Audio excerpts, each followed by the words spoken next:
February 23, 1945, 9:40 hours. Mount Suribachi, Iwo Jima. Private First Class Tadashi Yamamoto crouched inside a reinforced concrete bunker carved into volcanic rock, hands trembling as he wrote words that, if discovered, would mean execution under Japanese military law. Outside, the island shook under continuous naval bombardment, battleships firing 14 and 16-inch shells in relentless intervals, each impact sending shockwaves through more than 18 kilometers of tunnel beneath the surface. Minutes earlier, he had watched 6 U.S. Marines assault a neighboring position under overlapping machine gun fire. 3 fell instantly. The others advanced without hesitation. A grenade exploded among them, one Marine absorbed the blast to shield the rest, then continued fighting long enough for demolition teams to reach the bunker entrance. Within minutes, all 11 defenders inside were dead. Yamamoto paused, listening to the roar of flamethrowers igniting above. He did not yet understand that within weeks, nearly all 21,000 Japanese defenders on Iwo Jima would be killed, and that this battle alone would produce over 26,000 American casualties in just 36 days, without changing the outcome of the war. At that moment, Japanese command still held to a central belief: American soldiers lacked the psychological endurance for prolonged, high-casualty combat. Years of fighting in China had reinforced the idea that aggressive pressure, night attacks, and shock tactics could break numerically superior enemies. Intelligence reports described U.S. Marines as well-equipped but fundamentally soft, products of a civilian society that valued individual survival over collective sacrifice. These conclusions seemed logical. Japanese units had repeatedly defeated larger Chinese formations through disciplined assaults and relentless offensive spirit. Commanders expected that once American casualties reached critical thresholds, morale would collapse and withdrawals would follow. The assumption was clear: no army could sustain heavy losses indefinitely without breaking. On paper, the defensive system at Iwo Jima appeared capable of proving this theory. The island had been transformed into a fortress of unprecedented density. More than 1,500 fortified positions were connected by 18 kilometers of tunnel, allowing defenders to move unseen beneath bombardment.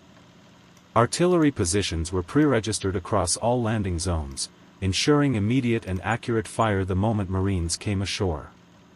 Machine gun nests were arranged in interlocking fields, eliminating dead ground and creating overlapping kill zones. Mortar teams could saturate specific sectors within seconds. Approximately 21,000 defenders were positioned in depth, avoiding the beaches to preserve strength against naval gunfire. Supplies were stockpiled for extended resistance, calculated to sustain weeks of combat.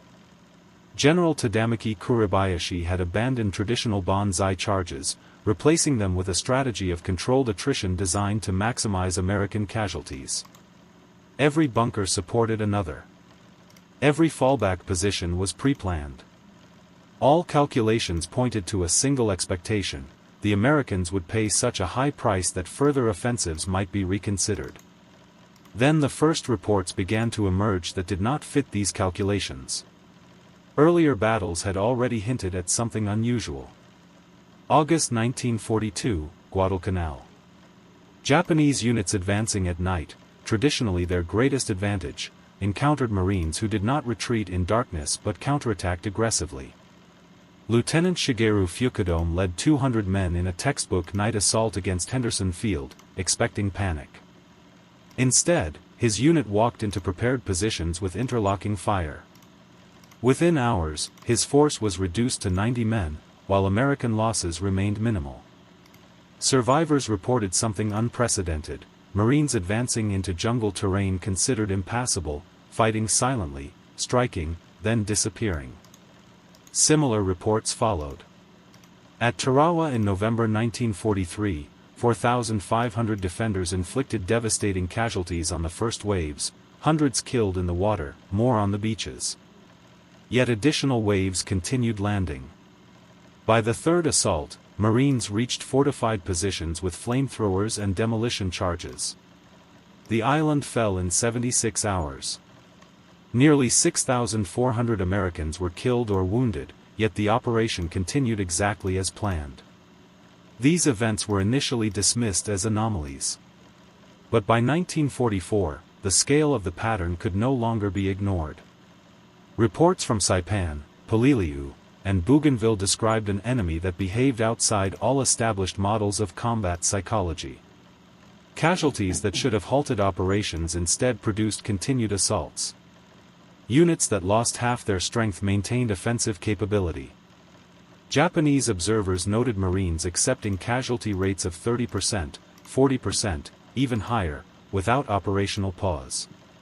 What had once seemed like isolated incidents now formed a consistent pattern. Still, many commanders interpreted this as temporary fanaticism rather than systemic capability. The true shock came when defenders witnessed the scale behind this behavior. Not dozens. Not hundreds. Entire divisions. At Iwo Jima, 70,000 Marines landed against 21,000 defenders. Naval forces delivered continuous bombardment measured in thousands of shells per day. Air support operated without interruption, striking positions within minutes of identification. Every destroyed assault unit was replaced. Every failed attack was followed by another. The battlefield did not empty, it multiplied. Japanese defenders began to realize that they were not facing a single wave, but an industrial system capable of generating endless pressure. As the battle intensified, the situation deteriorated hour by hour. Reports from defensive sectors revealed a consistent pattern: bunkers destroyed by concentrated naval and artillery fire within minutes of detection, flamethrower teams advancing under covering fire, eliminating fortified positions systematically, constant resupply of American units, including ammunition, food, and medical support, immediate replacement of casualties with fresh troops, continuous air and naval coordination preventing any regrouping or counterattack positions that were calculated to hold for days were overrun in hours. Ammunition expenditure exceeded projections. Communication lines collapsed under bombardment. The defensive system, designed for endurance, began to erode under pressure it had not been designed to withstand. The fundamental imbalance became impossible to ignore. Japanese defenders possessed fortified terrain, prepared positions, and approximately 21,000 troops. Their system emphasized discipline, defensive depth, and controlled firepower. But the attacking force operated on an entirely different scale. The United States deployed over 70,000 Marines in 3 divisions, continuous naval gunfire from battleships and cruisers, overwhelming air superiority with hundreds of sorties daily, logistical systems delivering unlimited ammunition, food, and medical supplies, rapid casualty evacuation and replacement systems. The result was not a contest of equal forces. It was a collision between a finite defensive system and an expanding offensive machine.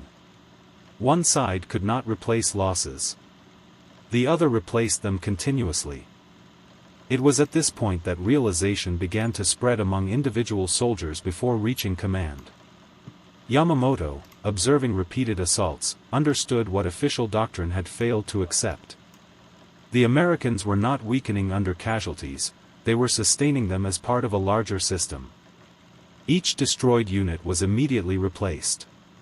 Each failed attack was followed by another. The logic of attrition had reversed. Instead of breaking the attacker, it was exhausting the defender. The outcome was no longer uncertain. It was mathematical. By March 26, 1945, the battle was over. Of approximately 21,000 Japanese defenders, nearly all were dead, fewer than 1,100 were captured, most unconscious or severely wounded. American forces suffered over 26,000 casualties, including nearly 7,000 killed. Despite these losses, approaching 40% of engaged forces, Marine divisions were reconstituted within weeks. The island was secured exactly as planned.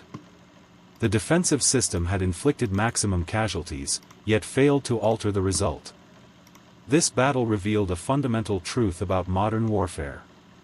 Victory was no longer determined solely by courage, discipline, or tactical skill. Japanese forces possessed all three in abundance. What they lacked was the capacity to sustain losses, replace manpower, and deliver continuous firepower at scale. The Marines combined willingness to absorb casualties with an industrial system capable of replacing them. War had become a function of production, logistics, and regeneration. Against such a system, even the strongest defensive position could only delay the inevitable.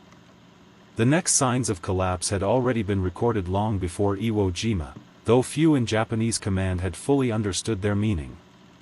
August 7, 1942, Guadalcanal.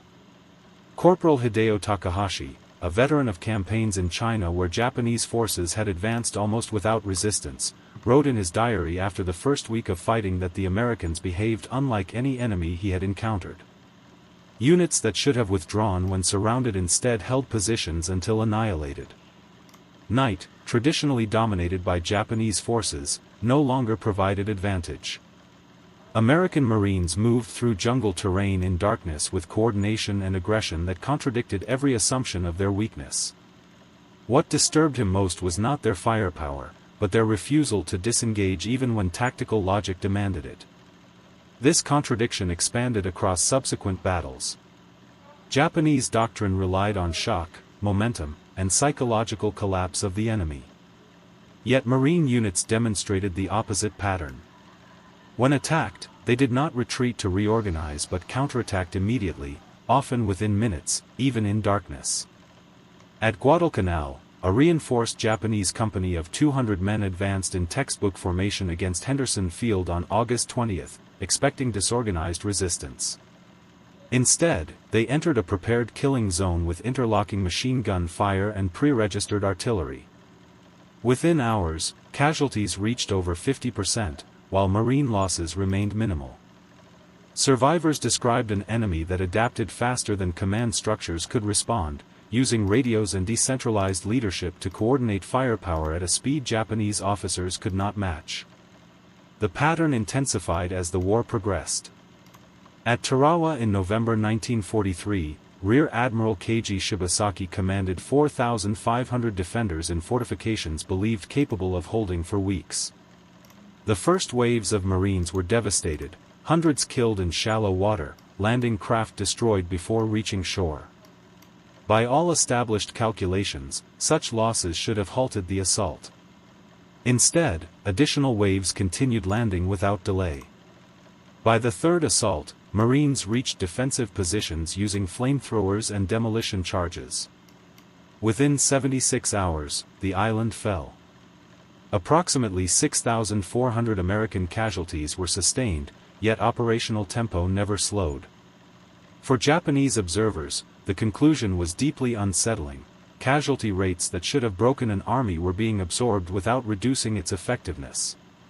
Reports from Saipan and Peleliu confirmed the same phenomenon. Japanese intelligence began classifying Marines not simply as infantry, but as shock troops displaying fanatical commitment to objectives. This assessment emerged from repeated observation. Captain Yoshio Kobayashi, who had survived Guadalcanal, noted that Marine units advanced regardless of losses, accepting casualty rates that would normally force operational pauses. He concluded that Marine effectiveness did not degrade proportionally with casualties, but only when units were completely destroyed. This characteristic alone invalidated traditional defensive calculations based on attrition. The situation was further complicated by the speed of Marine operations. Lieutenant Colonel Kunio Nakagawa, commanding defenses on Peleliu, structured his plans around the assumption that American forces would pause after landing to consolidate. Instead, Marines landed on September 15, 1944, at 8:30 and controlled half the airfield by nightfall. Defensive timing collapsed entirely. Positions designed to hold for days were bypassed or destroyed within hours. Nakagawa recorded that his entire defensive concept failed because it assumed the enemy would act according to predictable patterns. The Marines did not. What Japanese commanders increasingly faced was not simply an enemy willing to accept casualties, but one that integrated that willingness into a larger operational system. Assaults were not isolated acts of bravery but coordinated action supported by overwhelming firepower. When infantry encountered resistance, artillery delivered concentrated barrages within minutes. Tanks equipped with flamethrowers advanced under cover of suppressive fire. Naval gunfire from destroyers and battleships targeted strongpoints with precision. Air strikes followed immediately when ground forces identified targets beyond their reach. Every engagement became a combined arms operation executed at a tempo that prevented defenders from adapting. This system produced a level of pressure that escalated continuously. Japanese defenders, operating from fixed positions with limited supplies, faced an opponent whose strength increased over time. Marine units rotated from frontline positions to rest areas. Fresh troops arrived daily. Ammunition, food, and medical supplies were delivered in quantities that exceeded entire Japanese regimental reserves. Wounded Marines were evacuated within hours and replaced. In contrast, every Japanese casualty was permanent. Every round of ammunition expended reduced defensive capability. The longer a battle continued, the weaker the defenders became while the attackers grew stronger. The imbalance extended beyond manpower and logistics into decision-making structures. Marine doctrine delegated authority to the lowest levels. Sergeants and corporals made tactical decisions in real time, redirecting assaults, calling in fire support, and exploiting weaknesses without waiting for orders from higher command. Japanese forces, bound by hierarchical structures, required officers to assess situations and issue commands before adjustments could be made. This delay, often measured in minutes, proved decisive. By the time orders were issued, Marines had already shifted positions, bypassed defenses, or concentrated firepower on critical. The psychological impact of this system became increasingly severe. Japanese soldiers trained under Bushido expected to face enemies who valued survival and would eventually retreat. Instead, they encountered an opponent that matched their willingness to die while possessing vastly superior firepower and support. Flamethrowers, in particular, shattered morale. Unlike bullets or artillery, fire offered no honorable death. It consumed positions, burned defenders alive, and rendered even the strongest fortifications untenable. Survivors described the experience not as combat, but as systematic destruction. By the time of Iwo Jima, this reality was fully understood at the tactical level, even if higher command continued to frame the war in ideological terms. General Kuribayashi's defensive strategy acknowledged that victory was impossible. His objective was not to stop the Marines, but to delay them and inflict maximum casualties. The assumption was that sufficient losses might alter American strategic decisions. Yet even this calculation failed to account for the scale of American resources. Marines absorbed losses that would have destroyed other armies and continued advancing without reduction in intensity. This escalation revealed the core contradiction in Japanese strategy. The entire defensive system relied on the assumption that cost could influence the enemy's will. But against an opponent capable of replacing losses rapidly and sustaining continuous pressure, cost lost its strategic meaning. The battlefield became a one-sided equation. The defenders could only diminish, while the attackers could regenerate indefinitely. Under these conditions, even the most effective defense could not produce victory, only delay.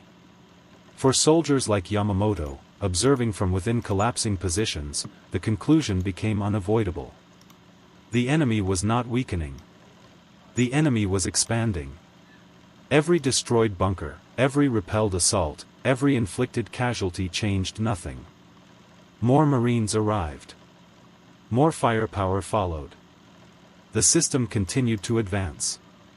The realization was not dramatic but cumulative, built from repeated observations that contradicted everything they had been taught. By the time the final positions were engaged, the outcome was no longer in question. Only the time required to reach it remained. The moment of full realization did not arrive through a single event, but through accumulation.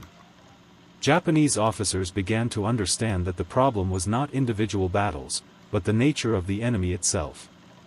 Major Yoshi Takahashi, a staff officer on Iwo Jima, later described the dilemma with clinical clarity. Every defensive option led to the same outcome. If a position was lightly defended, it was destroyed quickly by concentrated firepower. If heavily defended, it absorbed resources that weakened other sectors, allowing Marines to exploit gaps. Even when positions held and inflicted heavy casualties, the attackers simply replaced losses and continued. The system did not break. It adapted. The longer resistance continued, the more inevitable defeat became. This realization spread unevenly. Frontline soldiers saw it first. Officers acknowledged it later. High command, constrained by ideology, often refused to accept it at all. Yet the evidence was overwhelming. At Saipan, Japanese observers infiltrated American lines at night expecting to find exhausted troops after days of continuous combat. Instead, they discovered organized supply systems operating within days of the landing. Marines received hot meals, ammunition delivered by truck, medical treatment in forward aid stations, and rotation out of frontline positions. Supply dumps contained more ammunition than entire Japanese regiments possessed. This was not a temporary advantage, it was a permanent condition created by industrial capacity. The contrast defined the battlefield. Japanese defenders fought from fixed positions with limited supplies and no possibility of reinforcement. Every casualty reduced combat effectiveness permanently. Every defensive action consumed irreplaceable resources. Marines, by contrast, operated from expanding beachheads connected to continuous supply chains. Ships delivered thousands of tons daily. Casualties were evacuated and replaced. Ammunition was effectively unlimited. The equation shifted with time. What began as a contest of positions became a contest of endurance, and only one side could sustain it. As the fighting intensified on Iwo Jima, this imbalance reached its peak. Kuribayashi's defenses functioned exactly as designed. Naval bombardment failed to destroy most underground positions. Initial landings produced catastrophic American casualties. Within minutes, the beaches were covered with dead and wounded. Artillery observers delivered precise fire onto landing zones. From a tactical perspective, the defense was effective. Yet the response revealed the flaw in the entire concept. The Marines did not withdraw. They advanced directly into artillery fire, exploiting gaps between positions, bypassing strongpoints, and isolating bunkers for later destruction. Assault teams moved forward under continuous fire. When one unit was destroyed, another replaced it. The attack did not pause. Individual engagements repeated the same pattern thousands of times. Flamethrower operators advanced toward bunkers under covering fire. When one was killed, another took the weapon. When he fell, a third continued. Demolition teams followed, placing charges against entrances while under direct fire. Japanese defenders destroyed assault teams repeatedly, yet each success changed nothing. More attackers arrived. The pressure did not diminish. It increased. For Yamamoto, observing from his bunker, the pattern became undeniable. He recorded that the same sequence occurred dozens of times within the first hours of engagement. Positions were held, attackers killed, yet new assaults followed immediately.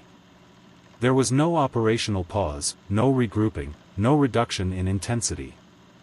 The defenders were not facing waves. They were facing continuity, an unbroken chain of attack sustained by resources beyond the battlefield itself. The climax of this realization came not at the strategic level, but in the direct experience of combat. Japanese soldiers had been taught that any force, no matter how strong, possessed a breaking point. That assumption defined their doctrine. Yet here was an enemy that absorbed losses, replaced them, and continued advancing without visible degradation. Courage, which had been the foundation of Japanese military identity, no longer provided advantage. It was matched. Firepower, which had once been secondary, now determined outcomes. By late March 1945, the final defensive positions on Iwo Jima were collapsing. Kuribayashi himself transmitted his last assessment before communication ceased. He acknowledged that the Marines combined several decisive advantages: training that produced soldiers willing to accept extreme casualties, firepower exceeding Japanese capabilities by multiples, decentralized leadership enabling rapid adaptation, and continuous offensive pressure without pause. No defensive system, regardless of preparation, could withstand this combination indefinitely. The final phase of the battle confirmed this conclusion. One by one, remaining strongpoints were isolated, reduced, and destroyed. Some resisted for hours, others for days. None altered the outcome. Yamamoto's bunker, defended by 11 men, held out through repeated assaults. It delayed the Marine advance by approximately 40 minutes before being bypassed and destroyed by engineers. The defenders died as expected. The advance continued as expected. The system functioned exactly as designed, on both sides, but only one system could sustain itself. By March 26, resistance ended. Of the approximately 21,000 Japanese defenders, nearly all were dead. American forces, despite suffering over 26,000 casualties, maintained operational capability. Within weeks, Marine divisions were refitted and prepared for further operations. The battlefield closed, but the implications extended far beyond the island. The historical conclusion was unavoidable. Japanese forces had relied on courage, discipline, and tactical preparation, qualities they possessed in abundance. Yet these alone could not overcome an opponent that combined the same psychological resilience with overwhelming industrial support. The Marines were not simply better trained or more determined. They were part of a system that transformed national production into battlefield power. Logistics, replacement capacity, and firepower multiplied the effectiveness of every soldier. This campaign demonstrated a fundamental principle of modern war. Victory is not determined solely by the will to fight or the ability to endure losses. It depends on the capacity to sustain those losses, replace them, and continue operations without interruption. Japan could fight with extraordinary determination, but it could not regenerate. The United States could do both. Against such a combination, the outcome was never in doubt. The final understanding did not end with the battle itself. It spread through survivors, interrogations, and post-war analysis, forming a consistent picture among Japanese officers and soldiers who had faced the Marines directly. Corporal Kenji Matsumoto, who survived multiple island campaigns before capture, described the defining characteristic that made resistance impossible. It was not simply firepower or numbers. It was continuity. Marine units did not pause after losses. They did not retreat to reorganize in the traditional sense. They absorbed casualties, redistributed leadership, and continued advancing over the same ground where their own dead lay minutes before. From the perspective of a defender, there was no visible cycle of attack and recovery. There was only constant pressure, day and night, without interruption. This continuous pressure destroyed the final element of Japanese defensive doctrine, the expectation of time. Every defensive system assumes time for regrouping, for shifting reserves, for reorganizing command. Against the Marines, that time did not exist. Daylight brought artillery, naval gunfire, and coordinated assaults. Night brought infiltration, probing attacks, and constant harassment. Japanese forces, accustomed to controlling the night and resting between engagements, found themselves under pressure 24 hours a day. Fatigue accumulated without relief. Ammunition diminished. Communication broke down. The system did not collapse suddenly, it eroded until nothing remained capable of coordinated resistance. The industrial dimension of this pressure became increasingly visible as battles progressed. Marines did not rely on individual acts of bravery to overcome fortified positions. They applied systematic destruction. When a bunker resisted, artillery delivered hundreds of shells within minutes. If that failed, tanks equipped with flamethrowers advanced under covering fire. If resistance continued, naval guns targeted the entire area, sometimes leveling terrain itself. Infantry followed only after positions were neutralized. This method removed uncertainty. It replaced risk with calculation. Each obstacle was reduced through overwhelming force rather than maneuver or sacrifice alone. Japanese observers struggled to categorize this approach within their understanding of warfare. Lieutenant Saburo Endo, an artillery observer on Saipan, recorded that marine operations resembled not combat between armies, but the application of industrial power against fixed resistance. Every movement was supported, every advance calculated, every engagement resolved through concentration of firepower. The role of the individual soldier remained critical, but it was integrated into a system that multiplied his effectiveness far beyond what Japanese forces could match. The imbalance extended into areas rarely considered decisive before the war. Medical support, for example, altered the equation of casualties. Wounded Marines received treatment within minutes, were evacuated within hours, and often returned to duty. Japanese wounded frequently died from injuries that would have been survivable with adequate care. This difference did not only affect numbers, it affected morale. Marines knew they would be treated if wounded. Japanese soldiers understood that injury often meant death. This knowledge shaped behavior on the battlefield in ways that statistics alone could not capture. Logistics reinforced every aspect of this system. American supply chains delivered food, ammunition, fuel, and equipment in quantities that exceeded entire Japanese operational reserves. Marines fought intense battles while maintaining regular meals, medical support, and rotation systems. Japanese defenders, even in prepared positions, faced shortages that worsened with time. The contrast was visible to both sides. It was not theoretical. It was experienced daily, in every engagement, in every hour of combat. By the final year of the war, Japanese command had adapted its doctrine to reflect this reality. Victory was no longer considered achievable. Defensive plans focused entirely on delay and attrition. The objective shifted from defeating the enemy to imposing costs that might influence strategic decisions. Yet even this reduced objective proved unattainable. The Marines demonstrated that cost alone could not alter an outcome when the opposing side possessed the capacity to absorb it. General Kuribayashi's final communications reflected this understanding with clarity. He acknowledged that American forces combined equal determination with superior resources, decentralized leadership, and continuous offensive pressure. These elements formed a system that could not be countered through traditional means. Courage alone could not overcome it. Tactical skill alone could not disrupt it. The only variable remaining was time, and even that worked against the defender. After the war, Japanese officers reviewing these campaigns reached consistent conclusions. They had not been defeated solely by superior tactics or individual battles. They had been defeated by a system that integrated production, logistics, training, and doctrine into a single, continuous capability. The Marines represented the forward edge of that system. They were not an isolated elite force, but the operational expression of a nation's industrial power. This realization reshaped military thinking globally. The lessons were clear. Modern warfare was no longer defined by isolated engagements or even campaigns.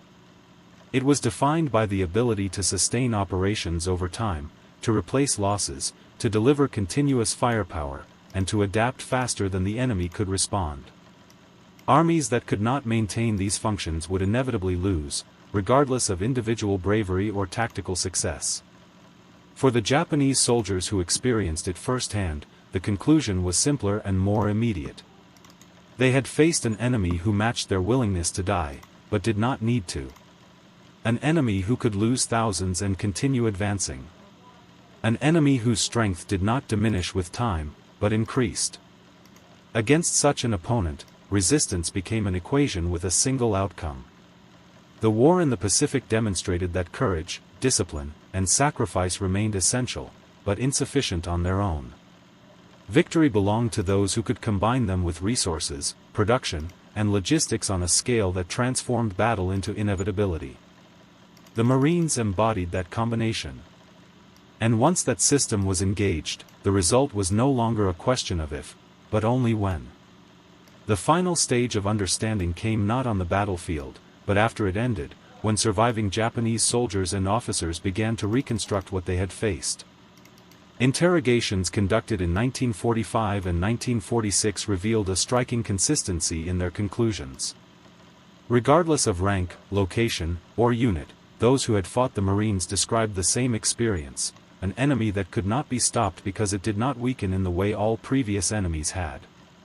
Casualties did not produce hesitation. Losses did not create operational pauses. Instead, every engagement seemed to trigger an immediate continuation of pressure, as if the battlefield itself was being fed by an external source that never diminished. This perception fundamentally altered how Japanese veterans interpreted the war. Before direct contact, they had believed in a hierarchy of strength based on spirit, discipline, and willingness to die. After facing the Marines, that hierarchy collapsed. They encountered soldiers who matched their willingness to fight to the death, but who did so within a system that removed the limitations that had always constrained Japanese operations. Courage was no longer decisive when both sides possessed it equally. What remained was everything surrounding that courage: firepower, supply, coordination, and replacement. The scale of this difference became clearer when examined beyond individual battles. Marine divisions that suffered catastrophic losses, sometimes exceeding 50% in specific operations, were restored to full strength within weeks. Replacement troops arrived trained, equipped, and integrated into units with minimal delay. Equipment losses were replaced as quickly as personnel. Artillery, vehicles, ammunition, everything that was consumed in battle reappeared in quantities that made previous losses irrelevant. Japanese forces had no equivalent system. A division weakened in combat remained weakened. A regiment destroyed ceased to exist. There was no regeneration. This difference transformed time into a decisive factor. For Japanese defenders, time was an asset only in theory. Each day of resistance reduced their strength, depleted supplies, and increased exhaustion. For the Marines, time worked in the opposite direction. Each day brought additional supplies, reinforcements, and expanded control of the battlefield. What began as a contested landing zone became a secure base of operations. The longer the battle lasted, the more one-sided it became. The psychological consequences of this dynamic were profound. Japanese soldiers were trained to believe that inflicting heavy casualties would break the enemy's will. Yet repeated experience showed the opposite. High casualties intensified Marine determination. Every fallen soldier reinforced the objective rather than weakening it. This inversion of expectation created a sense of inevitability among defenders. They could still fight. They could still kill. But they could no longer influence the outcome. Post-war testimonies repeatedly returned to this point. The Marines were not feared because they were invulnerable. They were feared because they were relentless within a system that ensured that relentlessness could be sustained indefinitely. Japanese soldiers understood that no matter how effectively they fought, more Marines would arrive. More firepower would follow. The attack would continue. This realization extended beyond the battlefield into a broader understanding of the war itself. By 1944 to 1945, it became evident to many Japanese officers that the conflict was not being decided by tactics or individual engagements, but by industrial capacity.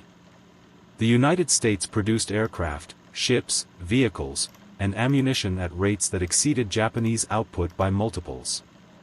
More importantly, it could deliver those resources to the battlefield consistently. The Marines represented the direct application of that capacity in combat. The implications were stark.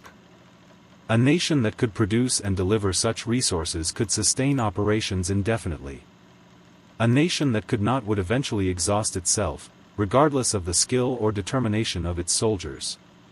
Japan, despite its early successes, lacked the industrial base to compete at this level. Its strategy depended on quick victories and psychological shock.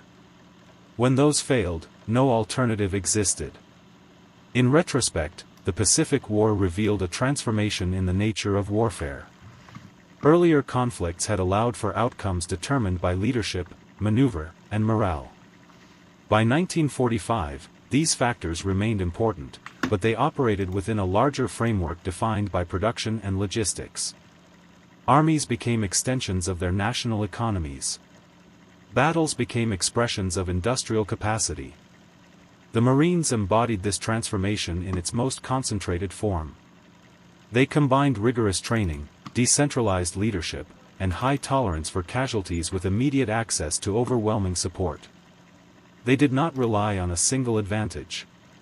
They integrated multiple advantages into a single system that functioned continuously.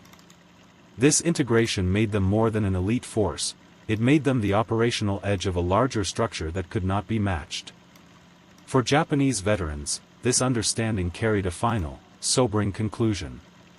They had not been defeated because they lacked courage or discipline. They had been defeated because they fought within a system that could not sustain modern war against an opponent that could. The difference was not measured in individual battles, but in the ability to continue fighting after those battles. The lesson extended beyond Japan. Military planners around the world studied these campaigns and reached similar conclusions. Victory in modern war required more than effective soldiers or sound tactics. It required the capacity to generate, sustain, and replace combat power over time. Without that capacity, even the most determined resistance would ultimately fail. In the end, the experience of those who faced the Marines reduced the complexity of the war to a single, unavoidable truth. Determination alone could not win against an enemy that combined equal determination with unlimited resources. Courage could shape battles. It could not change the outcome when the balance of production, logistics, and scale was overwhelmingly against it. The final layer of this story was not written in battle reports or command briefings, but in the quiet conclusions drawn by those who had survived long enough to understand what they had witnessed. Japanese soldiers returning from the Pacific carried with them not just memories of defeat, but a complete collapse of the framework through which they had understood war. For years, they had been taught that victory belonged to the side with greater spirit, discipline, and willingness to sacrifice. Yet every engagement against the Marines had demonstrated a different reality. Spirit alone did not decide outcomes when the opposing force possessed the ability to multiply that spirit with industrial power. What made this realization particularly devastating was its consistency. From Guadalcanal in 1942 to Iwo Jima and Okinawa in 1945, the same pattern repeated without exception. Marines landed under overwhelming fire, sustained heavy casualties, and continued advancing. Defensive positions inflicted maximum losses, yet were systematically reduced. Units fought to destruction, yet achieved no lasting effect on the operational outcome. Each battle differed in terrain, scale, and duration, but the result remained unchanged. The system driving the Marine advance proved immune to the variables that traditionally determine victory. This consistency eliminated the possibility of adaptation. Japanese commanders adjusted tactics repeatedly throughout the war. They shifted from offensive operations to defensive depth, abandoned banzai charges, constructed complex fortification networks, and emphasized attrition over maneuver. Each adjustment improved local effectiveness. None altered the strategic equation. The problem was not tactical. It was structural. The enemy's capacity exceeded any configuration the Japanese system could produce. Even the most successful defensive actions revealed this limitation. At Iwo Jima, Japanese forces achieved one of the highest casualty rates inflicted on American troops in the entire war. Over 26,000 Marines were killed or wounded in just over a month. By every previous standard of warfare, such losses should have forced operational reconsideration. Instead, the island was secured, and the forces involved were rebuilt for future operations. The cost was acknowledged, but it did not influence the outcome. This demonstrated a principle that had not been fully understood before: when resources are sufficient, even extreme losses can be absorbed without strategic consequence. For Japanese soldiers, this created a final and irreversible shift in perception. The Marines were no longer seen simply as enemy troops, but as the visible edge of something much larger. Every attack, every bombardment, every resupply operation reflected a system operating beyond the battlefield. The soldiers themselves were only one component. Behind them stood a continuous flow of production, transport, and organization that ensured the attack would not stop. This understanding stripped the battlefield of uncertainty. In earlier wars, outcomes could change through decisive action, unexpected maneuver, or superior leadership. In the Pacific by 1945, those possibilities had narrowed. Individual engagement still required skill and courage, but they no longer determined the final result. The outcome was shaped by factors that operated on a scale far beyond the reach of any single commander. The Marines represented the convergence of these factors. Their training produced soldiers capable of sustaining extreme conditions. Their doctrine allowed rapid adaptation and decentralized decision-making. Their support system delivered overwhelming firepower precisely when needed. Most importantly, their losses could be replaced without delay. Together, these elements created a force that did not degrade under pressure in the way traditional armies did. The conclusion that emerged from this was stark. An army that cannot be degraded through casualties cannot be defeated through attrition.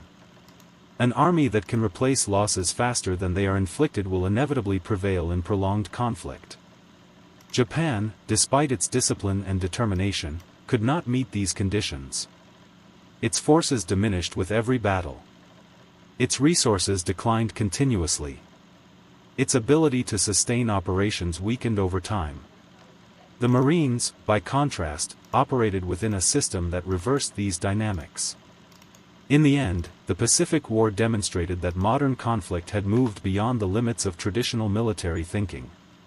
Victory was no longer achieved solely through battlefield excellence. It required the integration of that excellence with industrial capacity, logistical reach, and organizational flexibility. Without these elements, even the most determined resistance could only delay defeat. For those who faced the Marines, this truth was learned not through theory, but through experience measured in hours of combat and the loss of entire units. They fought with everything they had, discipline, courage, and absolute commitment, and discovered that it was not enough. The enemy they faced possessed all of those qualities as well, reinforced by a system that ensured they would never run out of men, ammunition, or momentum. That was the final lesson of the Pacific Campaign. Wars are not decided only by how fiercely armies fight, but by how long they can continue fighting at the same intensity. The Marines did not just fight harder. They fought within a system that allowed them to keep fighting, regardless of cost. And once that system was engaged, the outcome was no longer a matter of possibility, it was a matter of time. The last phase of this realization extended beyond soldiers and into the broader collapse of belief within the Japanese military system. Propaganda had long portrayed the United States as a nation weakened by comfort, incapable of sustaining hardship or sacrifice. Yet every engagement against the Marines produced evidence that directly contradicted this narrative. Japanese soldiers observed Marines operating in extreme heat exceeding 35 degrees Celsius, in humidity above 80%, sleeping in flooded foxholes, advancing under constant fire, and continuing to fight after sustaining severe wounds. These observations were not isolated. They were repeated across every island campaign, forming a consistent contradiction that could no longer be dismissed. This contradiction carried a deeper implication. If the enemy possessed both material superiority and equal willingness to endure suffering, then the ideological foundation of Japanese strategy was fundamentally flawed. The assumption that spiritual strength could compensate for material weakness collapsed. What remained was a stark imbalance. One side possessed courage and limited resources, the other possessed courage reinforced by virtually unlimited support. The collapse of this belief had operational consequences. Japanese soldiers who once expected to break the enemy through determination began to understand that no level of sacrifice could alter the outcome. This did not reduce their willingness to fight, if anything, it intensified it, but it removed any expectation of success. Combat became an act of duty rather than a path to victory. Orders shifted accordingly. Defenders were instructed not to hold positions indefinitely, but to delay, inflict casualties, and die in place. The objective was no longer to win battles, but to influence time. Yet even this reduced objective proved ineffective. The Marines demonstrated that time, like casualties, could be absorbed. Delays measured in days or even weeks did not alter operational momentum when the attacking force continued to expand. Each captured island became a new base, extending range and increasing pressure on the next objective. The defensive strategy, designed to slow the advance, instead became part of a predictable sequence that the Americans incorporated into their planning. The final confirmation of this imbalance came during the preparation for the anticipated invasion of the Japanese home islands. Japanese command calculated that millions of defenders, including civilians, could impose catastrophic losses on invading forces. The expectation was that such losses might force negotiation. However, this calculation relied on the same assumption that had already failed repeatedly, that cost could influence an opponent capable of sustaining it. By 1945, evidence suggested otherwise. Marine divisions that had suffered extreme casualties continued to operate effectively. Replacement systems ensured that unit strength was restored rapidly. Industrial production delivered weapons, ammunition, and supplies at rates that exceeded consumption. Air and naval superiority guaranteed that any battlefield would be dominated before ground forces engaged. The pattern was clear. The invasion, if it occurred, would follow the same logic as previous campaigns, scaled to a larger level. Japanese officers who recognized this understood that the outcome was predetermined. The only uncertainty was the scale of destruction required to reach it. General Kuribayashi's final messages reflected this understanding with precision. He did not speak of victory. He spoke of delay, sacrifice, and inevitability. His analysis was not emotional. It was mathematical. In the aftermath of the war, this mathematical reality became the central lesson drawn by both sides. Military analysts studying the Pacific campaigns identified a decisive shift in the nature of conflict. Wars were no longer contests of isolated forces, but of entire systems. The effectiveness of an army depended on its ability to integrate production, logistics, training, and command into a continuous operational capability. Breakdowns in any part of this system could lead to defeat. When one side possessed overwhelming superiority across all components, the outcome became unavoidable. The Marines represented the most visible expression of this system in combat. They were not invincible, and their losses proved it. But they were sustained. Every casualty was replaced, every loss compensated, every setback followed by renewed pressure. They embodied a form of warfare in which momentum was not dependent on individual engagements, but on the continuous flow of resources and personnel. This transformation redefined the meaning of strength in war. It was no longer enough to fight well. It was necessary to fight continuously, without degradation, across extended periods. Armies that could not maintain this continuity would inevitably fail, regardless of their initial effectiveness. For the Japanese soldiers who had faced the Marines, this conclusion was not theoretical. It was the sum of their experience. They had fought an enemy who matched their resolve and exceeded their capacity in every other dimension. They had inflicted heavy losses and seen those losses replaced. They had held positions and watched them systematically destroyed. They had resisted with everything they had and discovered that it changed nothing. That was the final understanding. The war had not been lost in a single battle, or even a series of battles. It had been lost in the moment when one side proved capable of sustaining war indefinitely, while the other could not. From that point forward, every engagement was only a step toward an outcome that had already been decided. The ultimate conclusion emerged only when the war ended and comparison became possible without the distortion of propaganda. Japanese veterans, officers, and analysts began to reconstruct the conflict with access to information that had been hidden during the war: production figures, logistical data, and operational reports. What they discovered confirmed what many had already sensed in combat. The Marines had not been an anomaly. They were the most concentrated expression of a system that operated on a scale Japan had never truly understood. American industry had produced aircraft, ships, tanks, and ammunition in quantities that exceeded Japanese output by multiples. More importantly, it had solved the problem that historically limited all armies: the delivery of those resources to the battlefield. Supply chains extended across oceans, supported by fleets, protected by air superiority, and organized with a level of efficiency that ensured continuous flow. The Marines did not fight alone. Every attack they made was supported by an invisible structure that guaranteed its continuation. This revealed the final flaw in Japanese strategic thinking. The war had been approached as a contest that could be decided through decisive battles, through shock, through breaking the enemy's will. Yet the enemy they faced was not dependent on a single point of failure. It did not require a decisive victory to continue. It required only time, and time worked entirely in its favor. The Pacific campaigns demonstrated that once such a system is fully engaged, traditional concepts of victory become irrelevant. Tactical success cannot compensate for strategic imbalance. Even perfectly executed defenses cannot alter outcomes when the opposing force can replace every loss and return with greater strength. The battlefield becomes a process rather than a contest, a sequence of actions leading toward a predetermined result. For Japanese soldiers, this understanding was often expressed in the simplest possible terms. They could fight the Marines. They could kill them. They could delay them. But they could not stop them. Every engagement confirmed this reality.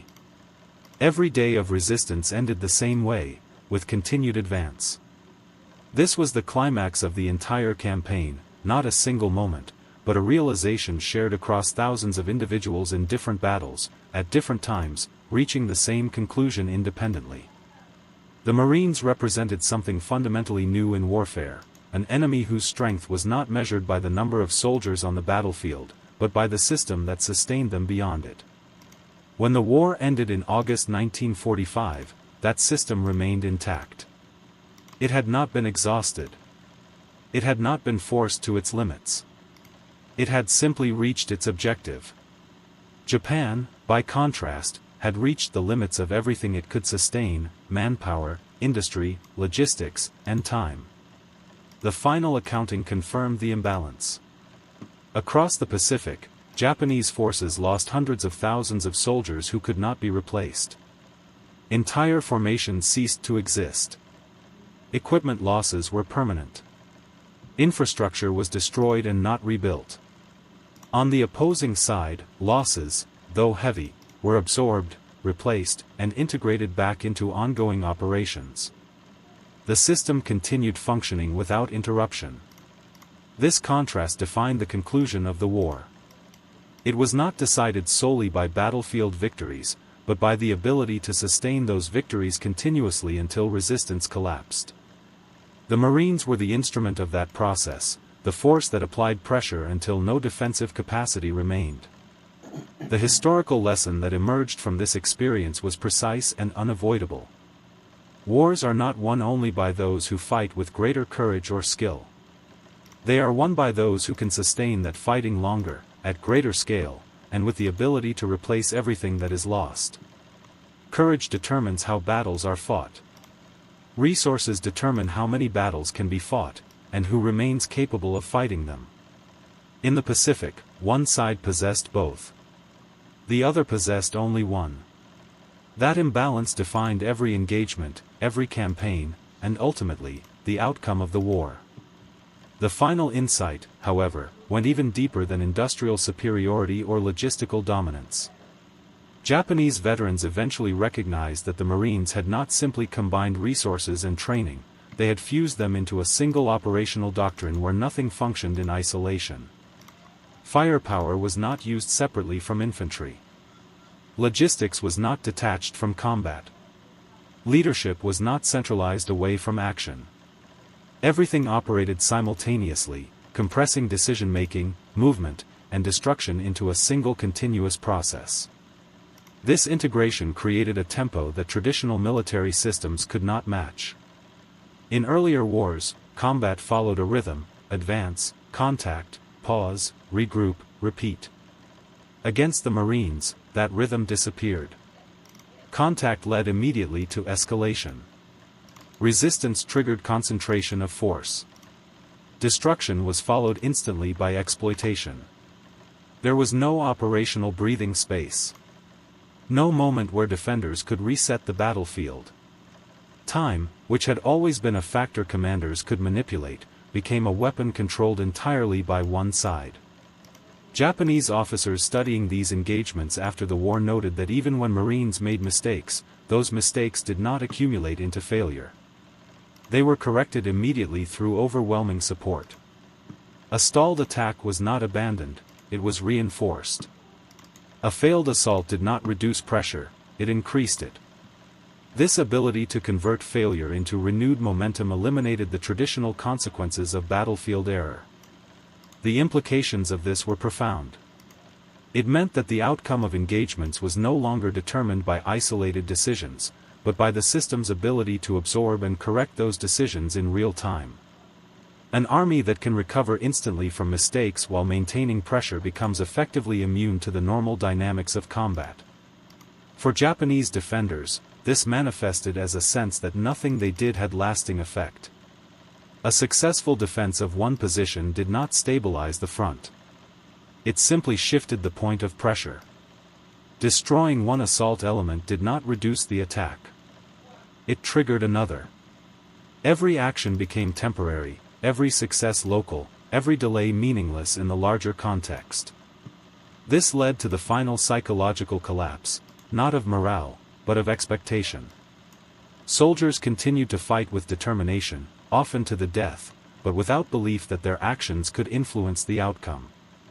Combat became an execution of duty within a system whose result was already understood. The Marines, in contrast, operated with the opposite perception. Their system ensured that every action contributed to cumulative progress. Even costly victories advanced the operational objective. Losses were integrated into the process, not treated as setbacks that required reconsideration. This created a form of confidence that did not depend on individual engagements. It was rooted in the certainty that the system itself would continue to function regardless of immediate results. By the end of the war, this contrast defined the difference between the two sides. One fought within limits, of supply, of manpower, of time. The other fought within a system designed to remove those limits. The result was not simply superiority, but inevitability. This is why Japanese veterans, reflecting years later, described the Marines not as unbeatable in the traditional sense, but as unstoppable within the conditions of that war. They could be resisted. They could be killed. But they could not be exhausted, outlasted, or broken through attrition. The final historical conclusion is precise. Modern warfare is not decided solely by the quality of soldiers or the brilliance of commanders. It is decided by the ability to sustain combat as a continuous process, integrating production, logistics, command, and combat into a single system that does not pause, does not degrade, and does not stop. The Marines were the embodiment of that system in its most concentrated form.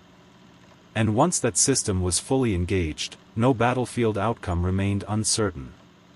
Only the time required to complete it. The final layer of understanding was not military, it was existential. Japanese soldiers who survived the Pacific War eventually realized that what they had faced was not just a stronger army, but a different form of warfare entirely. It was not driven by moments of decision, but by continuous execution. It did not depend on the outcome of individual engagements, but on the certainty that those engagements would be followed by more, faster, larger, and better supported. This removed the last remaining variable from the battlefield, uncertainty. In earlier conflicts, even a weaker force could hope for reversal through surprise, maneuver, or decisive leadership. Against the Marines, those possibilities diminished with every engagement.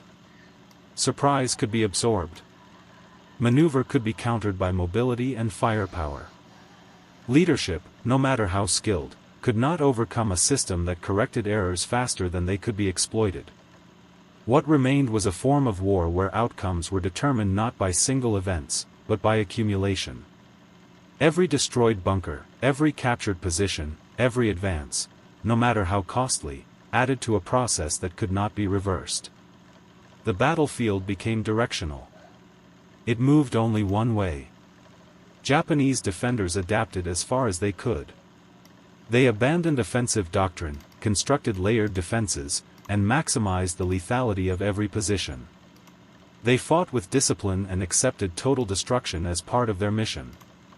Yet even at maximum effectiveness, their actions produced only delay. They could influence the speed of the advance, but not its direction. This was the ultimate asymmetry. One side fought to achieve results. The other fought knowing the result in advance. The difference was not in courage or commitment, but in what those qualities could accomplish within their respective systems. The Marines, supported by a continuous flow of resources, operated without terminal limits. Ammunition did not run out. Reinforcements did not stop arriving. Equipment losses did not reduce capability. Every element of combat was sustained beyond the duration of any single battle. This continuity transformed warfare from a sequence of engagements into a single, extended operation. For Japanese soldiers, this created a final and inescapable conclusion. Victory was not being decided in the moment of combat. It had already been determined by factors beyond their reach: production capacity, logistical reach, and the ability to sustain operations indefinitely. The battlefield was no longer where the war was decided. It was where the decision was carried out. This realization did not reduce resistance. If anything, it intensified it. Soldiers fought not to win, but to fulfill duty, to delay, to impose cost. But beneath that determination was clarity. Every action, no matter how effective locally, could not alter the larger outcome. The Marines represented the execution of that outcome. They were not simply advancing forces. They were the forward movement of a system that could not be stopped by anything available on the battlefield. Their strength was not in any single attribute, but in the integration of all attributes: training, leadership, firepower, logistics, into a single, continuous capability. The war in the Pacific revealed this transformation with brutal clarity.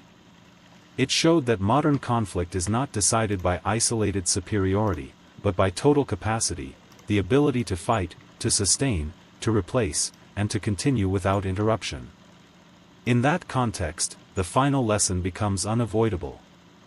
Wars are not won by those who can fight the hardest in a single moment. They are won by those who can continue fighting at the same intensity, day after day, without reaching a limit. The Marines never reached that limit. And once that became clear, the outcome of every battle that followed was no longer a question of possibility, but of time. The final conclusion, when stripped of ideology, emotion, and battlefield perspective, reduced the entire Pacific campaign to a single structural reality. Japan had entered the war believing that conflict could be decided through decisive engagements, through superior will, through the ability to endure greater hardship than its enemies. That belief had been reinforced by early victories where speed, aggression, and psychological shock produced rapid collapse of opposing forces. But those victories had occurred against enemies who shared the same limitations: finite resources, fragile logistics, and systems that degraded under pressure. Against the United States, and most visibly against the Marines, those assumptions failed completely. The war did not hinge on a decisive moment. There was no single battle that determined the outcome. Instead, every engagement became part of a larger, continuous process in which one side accumulated strength while the other diminished. The Marines did not need to achieve perfection in battle. They needed only to maintain pressure. Over time, that pressure produced the same result regardless of local variations. This revealed the final asymmetry. Japanese forces fought within constraints that could not be removed. Every operation consumed resources that could not be replaced at the same rate. Every loss reduced future capability. Every delay weakened the system further. The Marines operated within a structure where those constraints had been largely eliminated. Losses were replaced. Supplies increased. Momentum was sustained. The system did not contract, it expanded. From a purely analytical perspective, the outcome of such a conflict becomes predictable. When one side operates within fixed limits and the other operates within expanding capacity, the direction of the conflict is determined from the outset. Individual battles may vary in cost and duration, but they cannot reverse the overall trajectory. This is why the Pacific War, when viewed in full, appears less like a sequence of independent campaigns and more like a single unfolding operation. Guadalcanal, Tarawa, Saipan, Iwo Jima, Okinawa, each followed the same pattern. Initial resistance. High casualties. Gradual erosion of defense. Final collapse. The variables changed, but the structure remained constant. For the Marines, this structure created a form of operational certainty. They could expect resistance. They could expect casualties. But they could also expect that every engagement would move them forward. Progress was not dependent on ideal conditions. It was built into the system itself. For Japanese defenders, the opposite was true. They could fight with maximum effectiveness and still achieve no strategic change. Success at the tactical level did not translate into operational advantage. The system they fought within did not allow local success to accumulate into victory. The final historical insight is therefore not about a specific battle, unit, or decision. It is about the transformation of war into a function of sustained capability. The Marines were not simply effective because of their training or courage, though both were significant. They were effective because they operated within a system that ensured those qualities could be applied continuously, without interruption, and at increasing scale. This distinction defines modern warfare. It is not enough to win engagements. It is necessary to maintain the ability to continue fighting after those engagements, with equal or greater strength. Armies that cannot do this are eventually reduced to exhaustion. Armies that can will continue advancing until no opposition remains. The Pacific Campaign demonstrated this principle with complete clarity. One side fought with determination, discipline, and absolute commitment. The other fought with those same qualities, reinforced by a system that removed the limits those qualities normally encounter. In the end, that difference decided everything. Not in a single moment. Not in a single battle. But in the continuous accumulation of pressure that could not be stopped, only endured. And eventually, no system built on finite resources can endure against one that is not. The final perspective, reached only after distance from the war, reframed everything that had happened from 1942 to 1945 into a single, coherent conclusion. The Pacific conflict had not been a contest between two armies in the traditional sense. It had been a confrontation between two fundamentally different models of war. One was built on finite strength, limited manpower, constrained industry, and logistics that could not sustain prolonged operations. The other was built on expansion, production that increased over time, supply lines that extended across oceans, and an operational system designed to continue indefinitely. This difference explains why no tactical adaptation could change the outcome. Japanese forces improved their defenses, refined their tactics, and maximized the effectiveness of every position. They achieved what, under previous conditions, would have been decisive results, inflicting massive casualties, delaying advances, and forcing costly engagements. Yet none of these achievements accumulated into strategic advantage. Each success was isolated, contained within the limits of a system that could not expand beyond its initial capacity. The Marines, by contrast, operated within a framework where every action contributed to growth. Each captured island became a new logistical base. Each victory extended range, increased supply efficiency, and reduced operational constraints. Losses were absorbed, not just replaced but integrated into a system that continued to accelerate. The battlefield did not reset after each engagement, it evolved in one direction. This created a form of inevitability that only became visible over time. At the beginning of the war, outcomes still appeared uncertain. Early Japanese victories reinforced the belief that superior will and tactical execution could determine success. But as the conflict progressed, a pattern emerged that could not be ignored. Every battle, regardless of initial conditions, ended with the same result. Resistance slowed the advance, increased the cost, but did not alter the direction. The Marines were the mechanism through which this process was executed. They did not represent the entirety of American power, but they were its most concentrated application in ground combat. Their role was not simply to defeat enemy forces, but to maintain continuous pressure until no organized resistance remained. They were designed, trained, equipped, and supported, to operate within a system that did not stop. This is why, in retrospect, Japanese veterans described their experience not as a series of battles, but as participation in an unavoidable process. They could fight within that process, but they could not escape it. Every decision, every action, every sacrifice occurred within a structure that dictated the final outcome regardless of individual effort. The historical conclusion extends beyond the Pacific War itself. It marks a transition in the nature of conflict. War had become less about decisive engagements and more about sustained capability.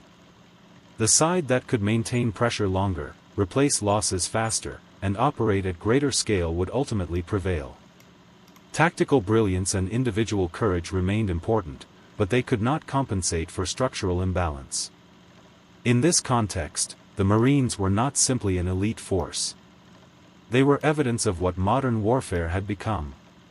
A soldier was no longer just a combatant, but part of a system that extended far beyond the battlefield. His effectiveness depended not only on his skill and determination, but on the continuous support of an entire industrial and logistical network. For Japan, this meant that the war was lost long before its final battles were fought. Once the conflict extended beyond the limits of its capacity, every subsequent engagement became a continuation of an outcome that had already been determined. The only variables that remained were time and cost. And that is the final lesson. Wars are not decided only by how armies fight, but by what sustains them while they fight. One side could sustain everything: men, machines, ammunition, momentum. The other could not. From that imbalance, every battle, every campaign, and the entire war itself followed with the same certainty. Not as a question, but as a process that could only end one way. The last stage of this story is not about combat at all.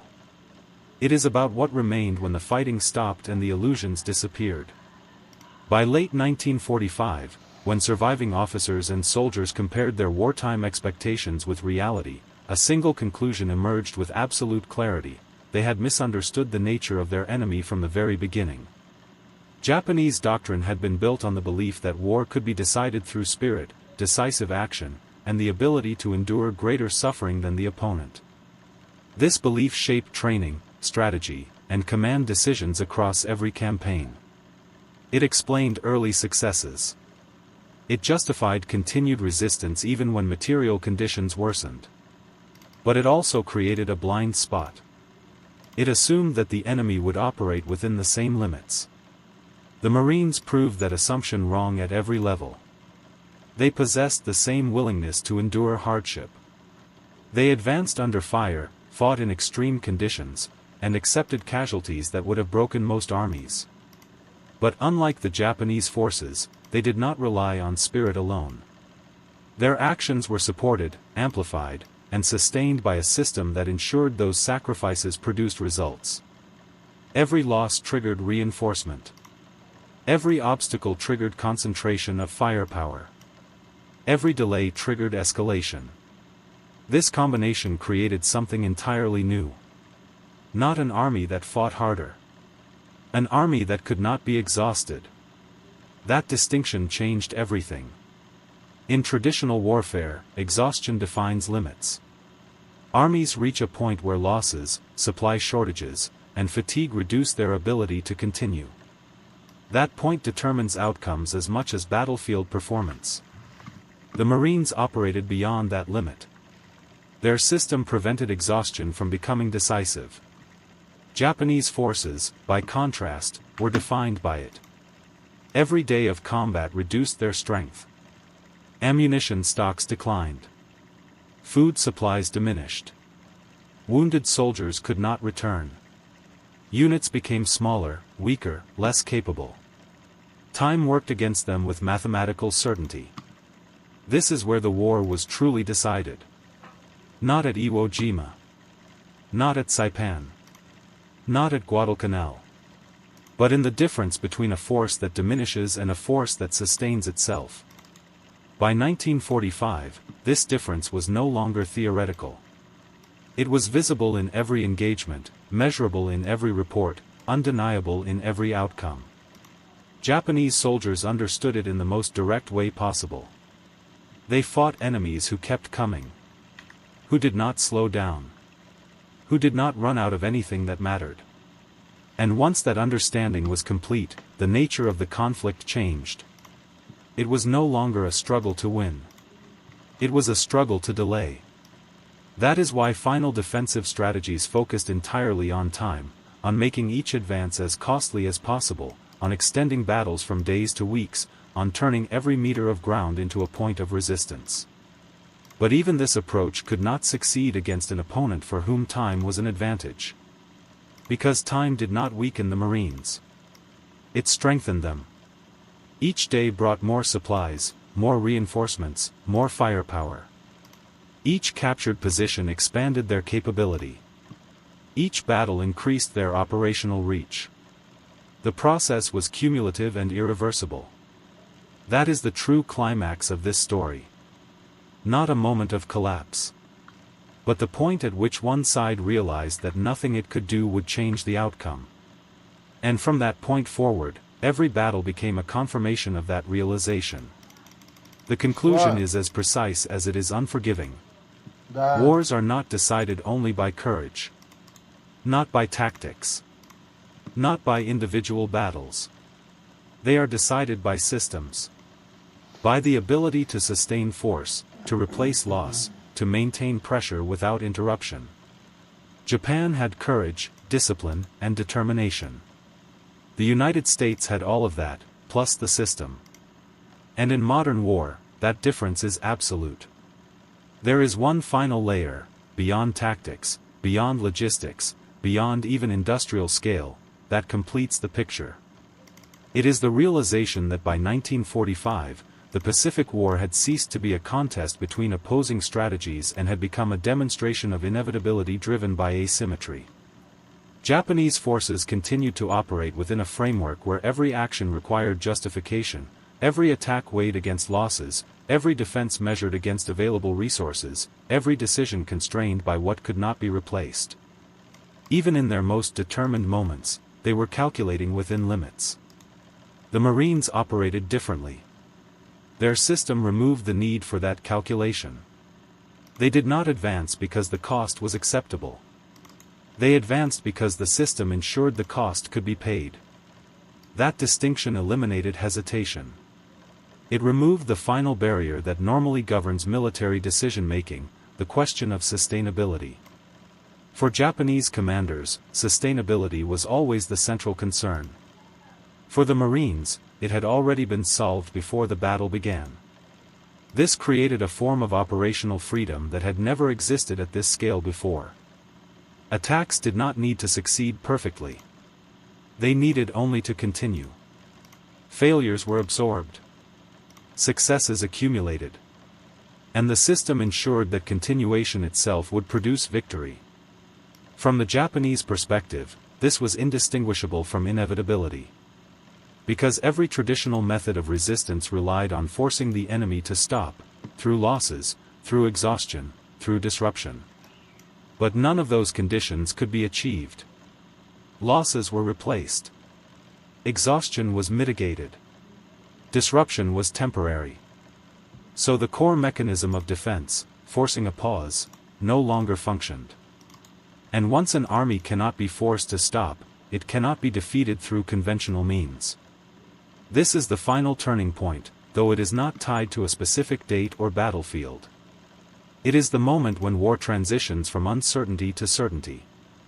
When outcomes are no longer shaped by decisions made during combat, but by structures established long before combat begins. For Japan, that moment came gradually, recognized first by soldiers, then by officers, and only partially by leadership. For the Marines, it was built into their existence as a force. They were not designed to win a battle.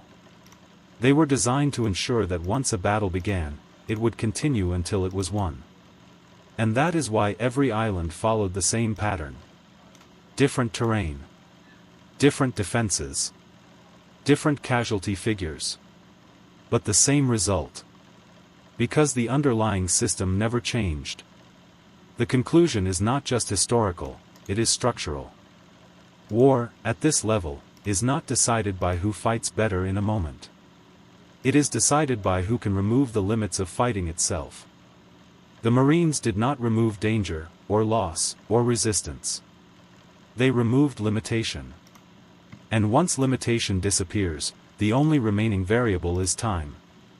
That is why, from Guadalcanal to Okinawa, the outcome did not need to be guessed. It only needed to unfold. And it did, exactly the same way, every time.